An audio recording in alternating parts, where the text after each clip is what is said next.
I'm bringing you one of my favorite vegetarian dishes, the beautiful black bean and farro cake served on a pan-seared yellow tomato with roasted red pepper and coconut sauce. Is your mouth watering yet? Join me on the next Taste of Caribe Royale.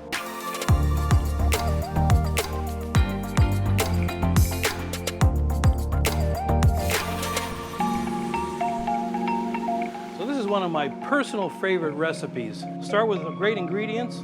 Black beans, I'm using canned. You can use dry. Just make sure you soak your dry beans before, but you're gonna have to overcook them a little bit just so we can get a little bit softer. And I have a little bit of panko breadcrumb. We may need to adjust the tightness of the cake once we form it. Farro. Farro is an ancient grain. 3 different wheats are involved in it. In order to prepare it, the farro needs to be toasted in a dry pan till you get a nutty smell. And then we add water about 1 inch over the farro, turn it on low, and then cook it for about 30 minutes. Beautiful celery, white onion, Spanish onion, or Vidalia onion, garlic. Watercress is gonna be for our garnish. And I have fresh chopped cilantro and fresh thyme to go with it. Yellow tomato, we're gonna pan sear and put that under our cake. And our sauce is gonna be a coconut and roasted red pepper puree. Got my gloves on, just going to be working with the beans and smashing, using our hands a lot, forming the cakes. So let's begin. I'm going to start by dicing our celery. Now I'm using the knife from tip to heel and I'm slicing. I'm not pushing. I grab with my pinky and my thumb, I curl my fingers under, the knife tip to heel, tip to heel. Next is going to be our onion. Cut the ends off, cut the onion in half, and then we're going to peel the onion. Just to kind of show you how onion is diced, nice and simple. 2-step, if you just follow the curvature of the onion with your knife, you're only going to cut 2 slices. I hold with my fingers, curl my fingers under, and again, it's tip to heel, tip to heel. I know where that knife is every single time. I can watch, I can look around, because I know that knife is rubbing against my knuckle. It's easy knife tips. So I'm going to grab 3 toes, 4 toes of garlic. We want our knife completely flat on the cutting board, and our blade is away. Place the knife on top of the garlic, and we smash it. I slide it off. I'm gonna add some beautiful sea salt. Again, the knife is flat. I pick it up and I flick my wrist into a nice puree, nice and smooth. And this will dissolve beautifully when we saute all of our ingredients together. So I'm gonna get our saute pan hot. I'm first gonna add onions. We want the onions to sweat a little bit first before we add the garlic, because if we burn the garlic, it'll make our dish bitter. Give that a nice saute. Then we'll add our celery. And we're gonna allow this to cook until our celery is kind of al dente. We do need to season as we go. So some cracked black pepper, sea salt. As we saute, I can tell that the celery is getting a little bit more softer because of the different shade of green that it's turning. And the onions are a beautiful translucent, so this is coming together really nice. It needs to cool down before we can actually touch it. If you go to mix this with your hand, you won't be able to because it'll be too hot. So I got a nice mixing bowl and 2 different bowls of black beans. One I'm going to use to smash and kind of make a paste out of. This will help us form the cake. We're going to smash it really good. As we can see, it's pretty smashed. We're going to add our beautiful celery and onions and garlic, our farro, and I'm going to mix that a little bit. Just to incorporate all the ingredients together. Right now I can almost form it into a cake, but it's still just a tiny bit wet, and that's when we'll add our breadcrumbs. I'm going to add our fresh cilantro. And we want a little fresh herb forward, so I'm going to add quite a bit of it. Mix that really good. Now the thyme, you don't have to chop it. You can really just kind of run your finger and strip the leaves off of the stem. Excellent. Now I'm going to add the remaining black beans. Now I'll have black beans that are a paste and some that are actually whole within our cake. We're not really mashing them. We're kind of incorporating. I'm going to add a little bit of breadcrumb to it.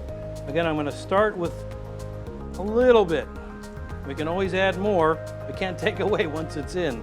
So we want to make sure that we're being very careful on how much to add. When you do add the dry breadcrumb, you need to wait a little bit so the moisture can get absorbed into the bread. And season this up with salt and pepper. I'm just going to let it set aside just to let all those flavors kind of macerate together. And we're going to work on our sauce next. So with our sauce, we want to make sure that all of our ingredients are hot before we blend them. So I pre-roasted some red bell peppers, and of course we'll cut them into smaller pieces. This way the blender can receive them a lot easier, and also we can heat them up in our saute pan. We're going to add our coconut milk. It's unsweetened coconut milk. You can find it in an international aisle. Just heat it up a little bit. It's actually looking really nice. Now we do want to make sure we season that appropriately, of course, with our cracked black pepper and sea salt. Now that we got our roasted peppers and coconut milk nice and hot, as you can see, the consistency of it is almost like a really hearty soup. So when we blend it in the blender, we won't have to add anything. This should be enough to thicken our sauce to make it beautiful to go underneath our dish. So we're gonna pour it just back in the pan that it came in to keep it hot, but you can see the beautiful consistency of the sauce. So I'm just gonna turn that down a little bit, but I need to slice a couple tomatoes. I'm gonna be very generous on the slice of the tomato. Take the core out. A quick tip on slicing stuff straight to get nice slices is to watch the knife when you cut. You watch the knife, you'll cut straight and even. If you watch the food, you have a tendency of cutting crooked. Now we're getting ready to pan sear the tomatoes and to make the black bean cakes. We're using olive oil, not extra virgin. Extra virgin olive oil should only be used for finishing of dishes. When you're working with oil and you want to know if your pan is hot, pour the oil in the center of the pan. If the oil runs free, your pan is hot. If it stays in the same spot, your pan is cold. Cold oil will not run like water. Using a scoop, I'm going to place this in the pan. And I'm just going to give it a little press to form a beautiful cake. I use a scoop because it portion control, right? Gives me nice even cakes. I'm gonna place 2 tomatoes, season our tomatoes, cracked black pepper, sea salt, then we're gonna flip our black bean cakes. Moment of truth, make sure that they stay together. Woo. So don't be afraid if your black bean cakes fall apart a little bit. That just means that you need to work your mix a little bit more. Maybe pack it with your hand instead of the scoop, just like a hamburger patty. So now I'm gonna grab our plate and plate up our dish. And our black bean cake right on top of that. We're gonna drizzle our sauce around to have fun with it. And I got some watercress. Now you can use micro arugula, you can use mosh lettuce, microgreens, and we're just gonna lay that right on top of there. Beautiful black bean and farro cake with roasted red pepper coconut sauce.